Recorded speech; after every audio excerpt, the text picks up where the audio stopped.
ನಾವೀಗ ನಿನ್ನೆ ತಾನೇ ನಾನು ನಮ್ಮ ಇಲಾಖೆಗೆ ಸೂಚನೆ ಕೊಟ್ಟಿದ್ದೇನೆ.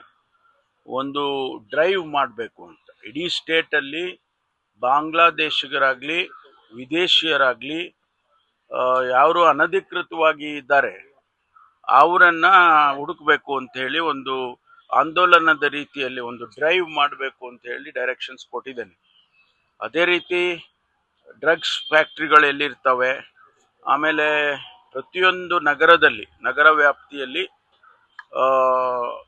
ಎಲ್ಲ ಕೆಮಿಕಲ್ ಫ್ಯಾಕ್ಟ್ರೀಸು ಅದನ್ನು ವಿಸಿಟ್ ಮಾಡಬೇಕು, ಅದನ್ನು ರೆಕಾರ್ಡಿಗೆ ತರಬೇಕು, ಅದನ್ನು ಮಾನಿಟರ್ ಮಾಡಬೇಕು ಅಂತ ಹೇಳಿ ಕೂಡ ನಾನು ಡೈರೆಕ್ಷನ್ಸನ್ನು ಕೊಟ್ಟಿದ್ದೇನೆ. ಅದೇ ರೀತಿ ಈ ಒಂದು ಬಾಂಗ್ಲಾದೇಶಿಗರಾಗಲಿ ವಿದೇಶಿಯರಾಗಲಿ ಎಲ್ಲಿ ಅನಧಿಕೃತವಾಗಿದ್ದಾರೆ ಅವರನ್ನು ಕೂಡ ಯಾಕೆಂದರೆ ಒಬ್ಬೊಬ್ಬರು ಒಂದೊಂದು ಅಂಕಿ ಸಂಖ್ಯೆಗಳನ್ನ ಹೇಳ್ತಾರೆ.